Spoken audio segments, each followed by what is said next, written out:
भाइयों और बहनों, राष्ट्रपति जी ने आपातकाल की घोषणा की है। मला त्यावेळी देखील समजलं नाही की ह्या इंदिरा गांधींनी आणीबाणी का लादली आणि आधी समजत नाही, त्याचं उत्तर मिळालं नाहीये।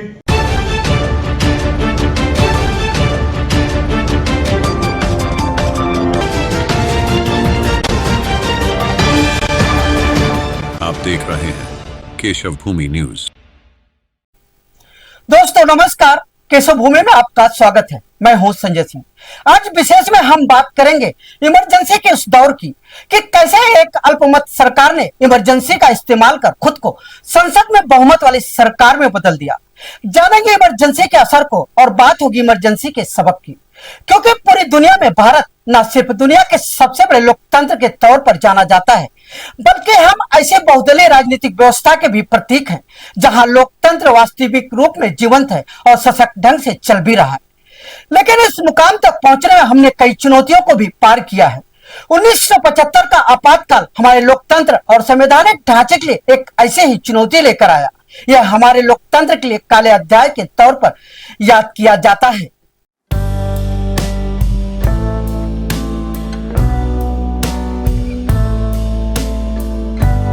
पूरी दुनिया में भारत न सिर्फ दुनिया के सबसे बड़े लोकतंत्र के तौर पर जाना जाता है, बल्कि हम ऐसे बहुदलीय राजनीतिक व्यवस्था के भी प्रतीक हैं जहां लोकतंत्र वास्तविक रूप से जीवंत है और सशक्त ढंग से चल भी रहा है।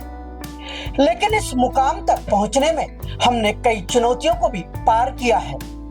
1975 का आपातकाल हमारे लोकतंत्र और संवैधानिक ढांचे के लिए एक ऐसी चुनौती लेकर आया जिसे हमारे लोकतंत्र में काले अध्याय के तौर पर याद किया जाता है। लेकिन आपातकाल को याद रखना भी जरूरी है ताकि हमें यह मालूम रहे कि कैसे संविधान को ही हथियार बनाकर जनता के खिलाफ इस्तेमाल किया गया। आपातकाल को याद करते हुए केंद्रीय मंत्री अरुण जेटली ने अपने फेसबुक पोस्ट में उस दौर चित्रण करने की कोशिश की है। अरुण जेटली जो इस दौरान जेल भी गए।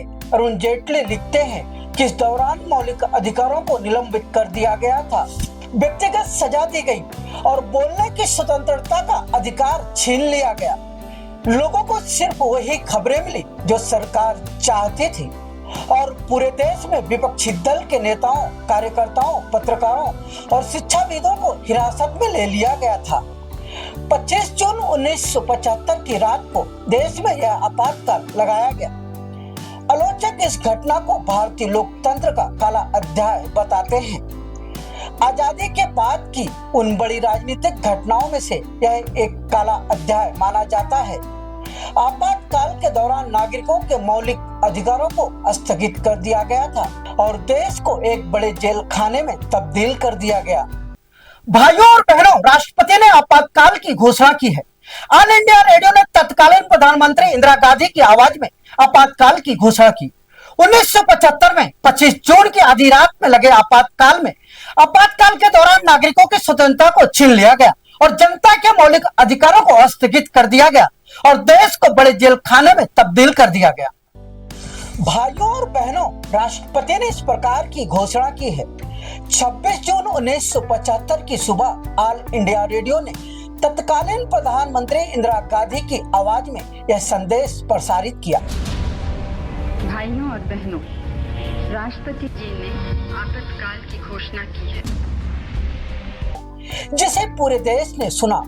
इंदिरा गांधी ने कहा, भाइयों और बहनों, राष्ट्रपति जी ने आपातकाल की घोषणा की है, लेकिन इससे सामान्य लोगों को डरने की जरूरत नहीं है। इस घोषणा के साथ ही देश में आपातकाल का दौर शुरू हुआ था। इसका प्रावधान देश में आंतरिक अशांति से निपटने के लिए भारतीय संविधान की धारा 352 के तहत किया गया था। लोगों के मौलिक अधिकार निलंबित कर दिए गए। देश भर में प्रेस सेंसरशिप लगा दी गई थी। उन दिनों आप जानते हैं कि जयप्रकाश नारायण का आंदोलन चल रहा था और उन्हीं दिनों इंदिरा गांधी जी के खिलाफ जो प्रधानमंत्री थी, एक बहुत बड़ा इलाहाबाद हाई कोर्ट का फैसला आया था, तो उनको लगता था कि उनकी सत्ता उनके हाथ से निकल जाएगी। ऐसे के अंदर उन्होंने राष्ट्रपति पर दबाव डालकर और लोकतंत्र को ख़त्म कर प्रेस पे सेंसरशिप लगाकर और देश के अंदर एक भय का वातावरण उत्पन्न कर इमरजेंसी को लगा दिया।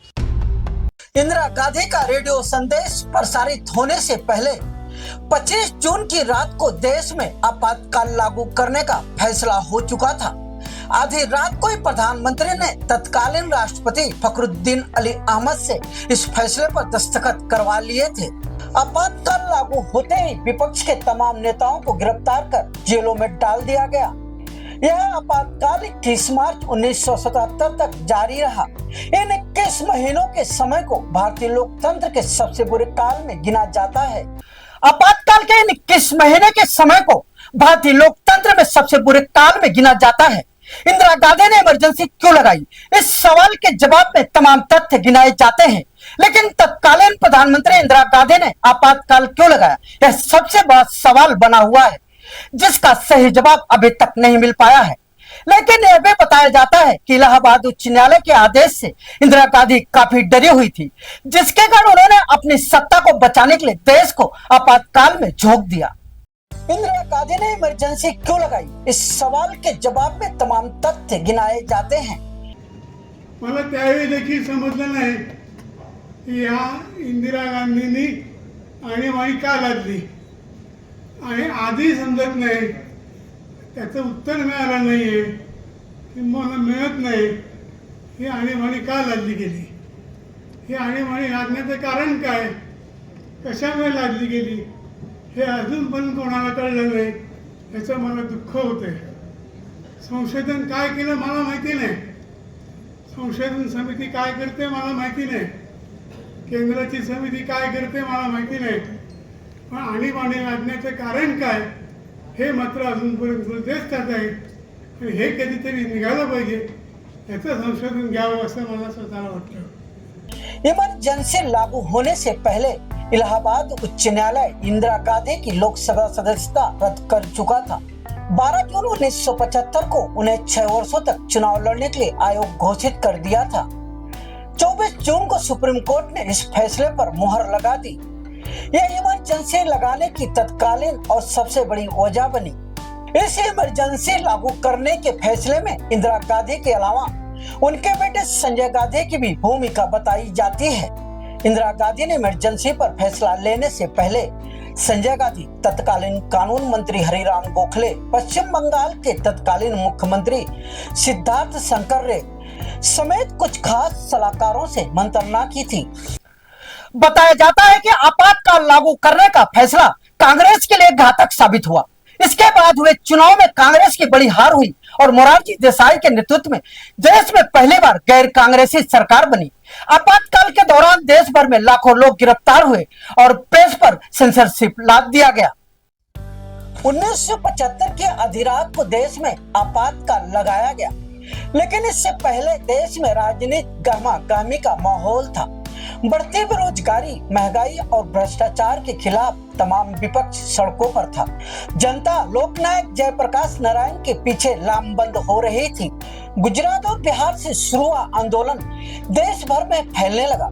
इंदिरा गांधी के सलाहकारों ने इस आंदोलन से सख्ती से निपटने की सलाह दी। उनसे कहा गया कि अगर शक्ति नहीं दिखाई गई तो उनकी सत्ता को खतरा है। इससे पहले 1971 में हुए लोकसभा चुनाव में इंदिरा गांधी रायबरेली सीट से निर्वाचित हुई। इस चुनाव में इंदिरा गांधी ने विपक्ष के उम्मीदवार और मुख्य प्रतिद्वंदी राज्य नारायण को पराजित किया। चुनाव में सरकारी मशीनरी के दुरुपयोग के आरोप के साथ राजनारायण अदालत गए।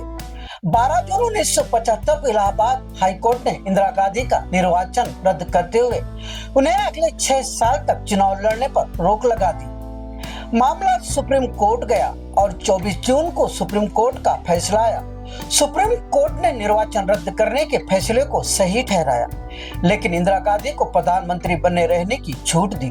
लोकसभा में जा सकती थी, लेकिन वह वोट नहीं कर सकती थी। जेपी के नाम से मशहूर हुए जयप्रकाश नारायण ने ऐलान किया, अगर 25 जून को इंदिरा गांधी अपना पद नहीं छोड़ेंगी तो अनिश्चितकाल देशव्यापी आंदोलन किया जाएगा।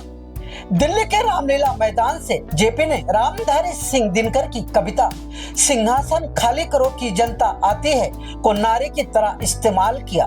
उन्होंने कहा, मुझे गिरफ्तारी का डर नहीं है और मैं इस रैली में भी अपने उस आह्वान को दोहराता हूँ ताकि कुछ दूर संसद में बैठे लोग भी सुन ले। मैं आज भी फिर सभी पुलिस कर्मियों और जवानों को आह्वान करता हूँ कि सरकार के आदेश नहीं माने, क्योंकि सरकार ने शासन करने की अपनी वैधता खो दी है। शाम होते होते सत्ता के गलियारों में गहमा गहमी बढ़ गई। इंदिरा गांधी ने अपने सलाहकारों से मंत्रणा के बाद आंतरिक उपद्रव और आशंका के मद्देनजर आपातकाल लगाने का फैसला किया। आधी रात को तत्कालीन राष्ट्रपति फखरुद्दीन अली अहमद से आंतरिक आपातकाल लागू करने का फरमान जारी करवा लिया गया। 25 जून की शाम को तमाम अखबारों के दफ्तरों की बिजली काट दी गई और 21 महीने बाद यानी 21 मार्च 1977 को आपातकाल हटाया गया। देश में लगे आपातकाल के दौरान जनता ने अपनी आजादी का सबसे बुरा दौर देखा। देश में इस दौरान न केवल चुनाव पर रोक लगा दी गई, बल्कि नागरिकों के बुनियादी अधिकारों को भी खत्म कर दिया गया। जनता के सभी मौलिक अधिकारों को स्थगित कर दिया गया। सरकार विरोधी भाषणों और किसी भी प्रकार के प्रदर्शन पर पूरी तरह से पाबंदी लगा दी गई थी। आपातकाल लागू करने का फैसला कांग्रेस के लिए घातक साबित हुआ।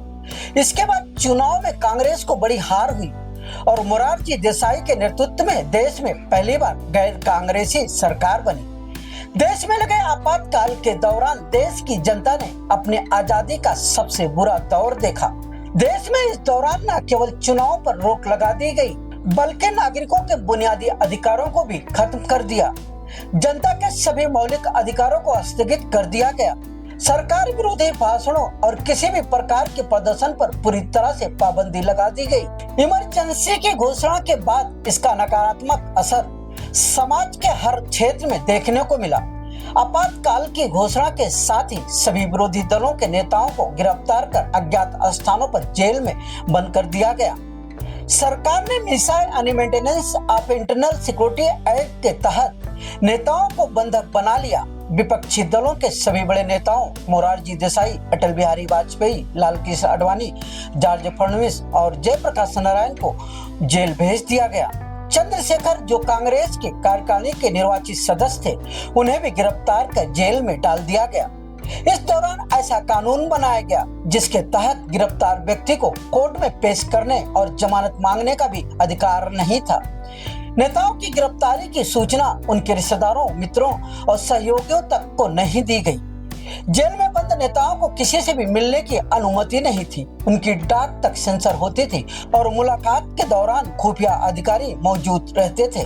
बताया जाता है कि उस समय सब लोग इतने डरे हुए थे, लोग अपने पड़ोस से भी डरते थे कि कोई हमारे खिलाफ कुछ बोल देगा। अखबार थे वो सच बात नहीं बोल सकते थे क्योंकि उनके ऊपर सेंसरशिप लाद दी गई थी। अपोजिशन पार्टी के सभी नेताओं को जेल में डाल दिया गया था। आपातकाल के दौरान पुलिस अत्याचार और दमन आम बात थी। इस दौरान पुरुष और महिला बंदियों के साथ अमानवीय अत्याचार किया गया।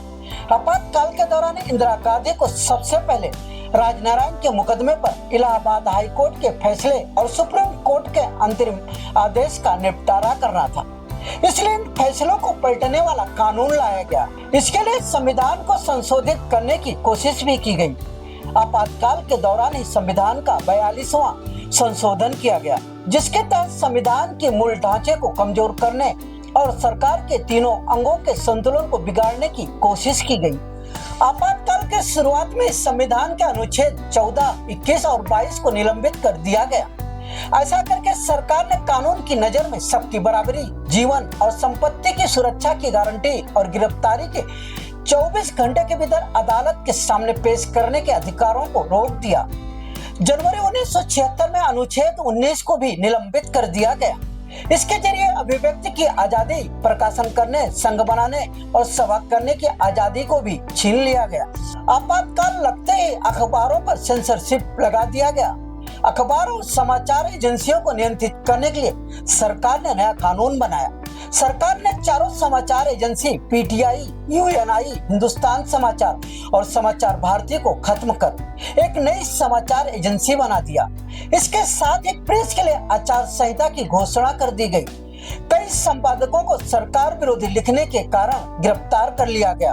आपातकाल के दौरान अमृत नेहाटा की फिल्म किस्सा कुर्सी का को जब्त कर दिया गया।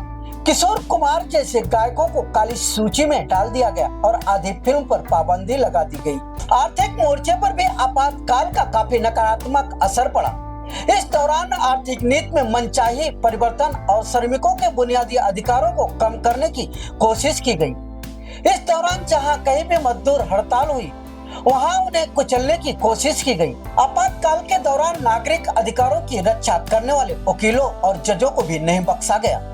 आपातकाल के सबसे बुरे प्रभावों में से एक था परिवार नियोजन के लिए अध्यापकों को और छोटे कर्मचारियों पर की गई सख्ती और लोगों का जबरदस्ती परिवार नियोजन किया गया। परिवार नियोजन और सुंदरीकरण के नाम पर आम लोगों का काफी उत्पीड़न हुआ। आपातकाल में अफसरशाही और पुलिस को जो अनियंत्रित अधिकार मिले थे, उनका बड़े पैमाने पर दुरुपयोग किया गया। हालांकि इस दौरान प्रचार किया गया कि इमरजेंसी के दौरान भ्रष्टाचार कम हुआ, लोगों में अनुशासन आया, समय पर काम होने लगे। लेकिन 2-3 महीने बाद ही हालात पहले से भी ज्यादा खराब हो गए। इमरजेंसी ने आम लोगों के जीवन को बुरी तरह प्रभावित किया। आपातकाल के विरोध में लोगों का गुस्सा फूटा और 1977 के आम चुनाव में देश की जनता एकजुट होकर इंदिरा गांधी सरकार को हरा दिया। आपातकाल भारतीय लोकतांत्रिक इतिहास में काले अध्याय के तौर पर याद किया जाता है और देश में याद किया जाता रहेगा। यह दौर दरअसल भारत के लोकतांत्रिक मर्यादाओं की परीक्षा की घड़ी भी था। तत्कालीन प्रधानमंत्री इंदिरा गांधी ने सत्ता में बने रहने के लिए भले ही लोकतंत्र में दिए प्रावधानों का हवाला देकर देश में आपातकाल लागू किया, लेकिन जानकार और उस दौर का दंश झेल चुके लोगों की नजर में दरअसल एक अलोकतांत्रिक निर्णय था। इस दौर ने हमारे सामने कुछ सबक भी रखे हैं जो हमेशा याद किए जाते रहेंगे। आपातकाल भारतीय लोकतांत्रिक इतिहास में काले अध्याय के तौर पर याद किया जाता है और हमेशा याद किया जाता रहेगा। यह दौर दरअसल भारत के लोकतांत्रिक मर्यादाओं की परीक्षा की घड़ी भी था। तत्कालीन प्रधानमंत्री इंदिरा गांधी ने सत्ता में बने रहने के लिए भले ही लोकतंत्र में दिए गए प्रावधानों का हवाला देकर देश में आपातकाल लागू किया, लेकिन जानकार और उस दौर का दंश झेल चुके लोगों की नजर में यह दरअसल एक अलोकतांत्रिक निर्णय था। इस दौर ने हमारे सामने कुछ सबक भी रखे हैं जो हमेशा याद किए जाते रहेंगे। लेकिन 19 महीने में इंदिरा गांधी बेहद ताकतवर सत्ताधीश बनी रही, लेकिन इमरजेंसी के खिलाफ उठी आवाजों ने जल्द ही भारतीय लोकतंत्र में अधिनायकवाद के सिद्धांत को पूरी तरह से खारिज कर दिया। जानकार जनता शासन व्यवस्था में अधिनायकवाद की हार को आपातकाल का सबसे बड़ा सबक करार देते हैं।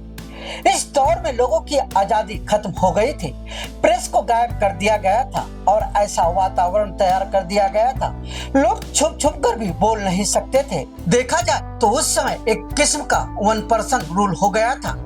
आपातकाल राजनीतिक तौर पर देश के सामने एक बड़ा सबक था। आपातकाल के बाद ही देश में पहली बार गैर कांग्रेसी सरकार का गठन हुआ। यह किसी एक दल की सरकार नहीं थी, बल्कि जनता के द्वारा समर्थित उस विपक्ष की सरकार थी जिसका दमन करने के लिए इंदिरा गांधी ने आपातकाल को हथियार बनाया था। यानी लोकतंत्र में सत्ता जब निरंकुश हो जाए तो जनता नामुमकिन से दिखने वाले विकल्प भी खुद ही तैयार कर लेती है। इमरजेंसी से पहले हुए चुनाव यानी 1971 में इंदिरा गांधी को भारी बहुमत मिला था। उनके साथ बांग्लादेश में पाकिस्तान को बुरी तरह परास्त कर भारत का सिर ऊंचा करने की उपलब्धि थी। घरेलू स्तर पर गरीबी हटाओ जैसे नारों से उनकी लोकप्रियता भी 7वें आसमान पर थी। लेकिन 1974 आते आते सब कुछ बदल गया। नतीजा यह हुआ कि इंदिरा गांधी को आपातकाल लगाकर अपनी सत्ता बचानी पड़ी। इस दौरान हुए जुल्मों से जनता का गुस्सा और भड़क उठा और आखिरकार 1977 में इंदिरा गांधी पूरी तरह से हार गई। राजनीतिक तौर पर यह दौर एक सबक भी देता है कि पिछली उपलब्धियों लोकप्रियता के तमगे के बावजूद अगर जनता की उम्मीदों पर सत्ता खरी ना उतर पाए तो सबसे बड़ा दांव उल्टा पड़ जाता है। लोकतंत्र में जनता की शक्ति को राजनेता बतौर सबक हमेशा याद रखते हैं। आपातकाल के दौरान देश में क्रूर कानूनों के दम पर जनता के अधिकारों का दमन चलता रहा। मिसा और डिफेंस ऑफ इंडिया रूल यानी DIR के बहाने राजनीतिक विरोधियों और आलोचकों को जेल भेजने का अधिकार सत्ता को मिला। 38वें संशोधन के बाद न्यायपालिका से आपातकाल की न्यायिक समीक्षा का अधिकार छीन लिया गया। तो 39वें संशोधन से प्रधानमंत्री पद पर बैठे व्यक्ति की चुनावी जांच का अधिकार न्यायपालिका से छीन लिया गया। इसी तरह 40वें और 41वें में संशोधन के जरिए कई संवैधानिक प्रावधानों में बदलाव के बाद जब 42वां संशोधन पास किया गया तो लोगों ने कॉन्स्टिट्यूशन ऑफ इंडिया की जगह कॉन्स्टिट्यूशन ऑफ इंदिरा कहना शुरू कर दिया। यह आम आदमी के मौलिक अधिकारों पर नीति निर्देशक सिद्धांतों को तरजीह देने वाला संशोधन था। लेकिन 1977 में चुनाव के बाद जब जनता पार्टी की सरकार बनी तो 43वें संशोधन के जरिए सर्वोच्च और उच्च न्यायालयों को उनके अधिकार वापस दिला दिए गए। इसके बाद संविधान का 44वां संशोधन हुआ, जिसके जरिए संविधान फिर से अपनी मूल अवस्था में आ गया। इस संशोधन ने संविधान में सबसे महत्वपूर्ण बदलाव ये किया कि 1975 का आपातकाल जैसी स्थिति दोबारा पैदा ही ना हो पाए। आपातकाल से जुड़े प्रावधानों में आंतरिक अशांति की जगह सशस्त्र विद्रोह शब्द जोड़ा गया, जिससे मौलिक अधिकारों को काफी मजबूती थी। कुल मिलाकर यह दौर सबक भी देता है कि निरंकुश सत्ता अपने अधिकारों का गलत इस्तेमाल से अगर संविधान की मूल भावना में बदलाव कर भी जाती है तो जनता अपनी शक्ति से संविधान को भी संरक्षित करने का मादा रखती है। यह याद रखना चाहिए। आपातकाल के दौर में निष्पक्ष पत्रकारिता की भी खूब परीक्षा ली। आज के पत्रकारों के लिए भी आपातकाल किसी सबक से कम नहीं है। अपने एक लेख में उपराष्ट्रपति एम वेंकैया नायडू ने पत्रकारिता और आपातकाल के संबंधों का कम शब्दों में बाखूबी जिक्र किया है। उन्होंने लिखा है कि आपातकाल के उन दिनों में प्रजातंत्र का चौथा स्तंभ कहे जाने वाले मीडिया ने भी देश के आम नागरिकों का साथ देने का ऐतिहासिक अवसर गंवा दिया। तब की तानाशाह सरकार के आगे उन्होंने भी घुटने टेक दिए थे। रामनाथ गोयन का इंडियन एक्सप्रेस, द स्टेट्समैन और मिस क्रीम जैसे कुछ ही मीडिया संस्थान थे जिन्होंने सरकार की नीतियों का विरोध किया, जबकि लालकृष्ण आडवाणी ने इसका प्रभावशाली रूप से वर्णन करते हुए कहा कि मीडिया तो रेंगने लगी जबकि उन्हें केवल झुकने को कहा गया था। यानी ज्यादातर मीडिया संस्थानों के छुप जाने के बावजूद जनता की आवाज नहीं दब पाई और आज भी उन पत्रकार और मीडिया समूहों को सम्मान के साथ याद किया जाता है जिन्होंने सत्ता के आगे घुटने टेकने की बजाय सत्ता से टकराने का साहस दिखाया। पत्रकारिता का यह स्वरूप हर दौर के लिए एक सबक के साथ ही मिसाल के तौर पर भी याद किया जाता रहेगा। देश में आपातकाल केवल राष्ट्रपति ही लागू कर सकते हैं। इसके लिए भारतीय संविधान में अलग से प्रावधान किए गए हैं। बताया जाता है कि तत्कालीन प्रधानमंत्री इंदिरा गांधी ने सत्ता में बने रहने के लिए संविधान को किनारे रखकर आपातकाल लागू किया था। देखते हैं भारतीय संविधान में आपातकाल को लेकर किस किस तरह के प्रावधान हैं और भारत में कब कब आपातकाल लागू हुआ है। भारतीय संविधान निर्माताओं ने जब संविधान की रचना की तो उन्होंने आपातकालीन स्थिति की भी कल्पना की, यानी जब कभी राष्ट्र पर किसी तरह का संकट आए तो केंद्र सरकार के हाथ बंधे ना हो और यह बिना किसी रोक टोक के गंभीर निर्णय ले सके। इसके लिए संविधान निर्माताओं ने संविधान के आपातकाल के लिए अलग प्रावधान बनाए। भारतीय संविधान में 3 तरह के आपातकाल की चर्चा की गई है।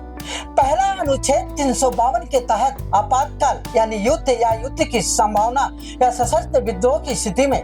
दूसरा अनुच्छेद 356 के तहत आपातकाल यानी राज्यों में संवैधानिक तंत्र के विफल होने की स्थिति में। और तीसरा अनुच्छेद 360 के तहत यानी देश में आर्थिक संकट उत्पन्न होने की स्थिति में। संविधान के अनुच्छेद 352 के अनुसार यदि राष्ट्रपति को यह विश्वास हो जाए कि देश या देश के किसी भाग की सुरक्षा और शांति युद्ध, बाहरी आक्रमण या सशस्त्र विद्रोह के कारण खतरे में है तो वह आपातकाल की घोषणा कर सकता है और शासन अपने हाथ में ले सकता है। इसे नेशनल यानी राष्ट्रीय आपातकाल कहा जाता है। भारतीय संविधान के 44वें संशोधन के द्वारा इंटरनल डिस्टर्बेंस यानी आंतरिक अशांति के नाम को बदलकर अब रिबेलियन यानी सशस्त्र विद्रोह कर दिया गया है। संविधान के अनुच्छेद 356 के अनुसार जब राष्ट्रपति को विश्वास हो जाए या राज्यपाल यह अनुशंसा करे कि राज्य में संविधान के अनुसार शासन नहीं चल रहा है तो ऐसी स्थिति में उस राज्य में राष्ट्रपति शासन लगाया जा सकता है। ऐसी स्थिति में राष्ट्रपति उस राज्य के उच्च न्यायालय के अधिकारों को छोड़कर राज्य के सभी कार्यों और अधिकारों को अपने हाथ में ले सकता है। संविधान के अनुच्छेद 360 के अनुसार जब राष्ट्रपति को विश्वास हो जाए कि ऐसी स्थिति उत्पन्न हो गई है जिससे भारत या उसके किसी राज्य क्षेत्र के किसी भी भाग या आर्थिक स्थिरता और शांति को खतरा है, तो यह वित्तीय आपातकाल लागू कर सकता है। हालांकि देश में अभी तक आर्थिक आपातकाल लागू नहीं किया गया है। भारत में अब तक 3 बार राष्ट्रीय आपातकाल लागू किया जा चुका है। पहली बार 1962 में भारत चीन युद्ध के समय राष्ट्रीय आपातकाल लागू किया गया था, जबकि दूसरी बार 1971 में भारत पाकिस्तान युद्ध के समय और तीसरी बार 1975 में इंदिरा गांधी ने इंटरनल डिस्टर्बेंस के नाम पर देश में आपातकाल लागू किया था। इसे लेकर जस्टिस शाह की रिपोर्ट की माने तो उन्होंने अपनी रिपोर्ट में कहा है कि कोई वजह नहीं थी, ना कोई इंटेलिजेंस की रिपोर्ट थी जिसे लेकर आपातकाल लागू किया जाए। यह तो एक ही बात हुई, वह हाईकोर्ट में हारी और उसके बाद उस हार को स्वीकार करने के बजाय और कानून जो कॉन्स्टिट्यूशन करना था उसको सस्पेंड कर दिया और अपना राज शुरू रखा।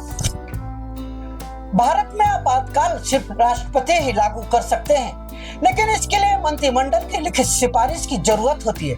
हालांकि 1975 में ऐसा नहीं हुआ था और इंदिरा गांधी ने मौखिक तौर पर घोषणा कर आपातकाल लागू किया था। आपातकाल की घोषणा होने के 30 दिनों के भीतर इसे संसद के दोनों सदनों में 2/3 बहुमत से पास कराना जरूरी होता है।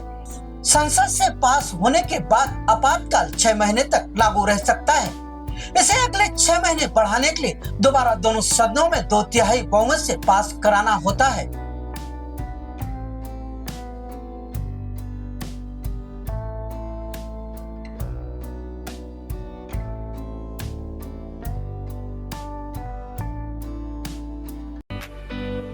अगर अभी तक आपने हमारे चैनल को सब्सक्राइब नहीं किया है तो अभी सब्सक्राइब करें और बेल आइकन को क्लिक करके हमारी लेटेस्ट खबरों से रहें अपडेट।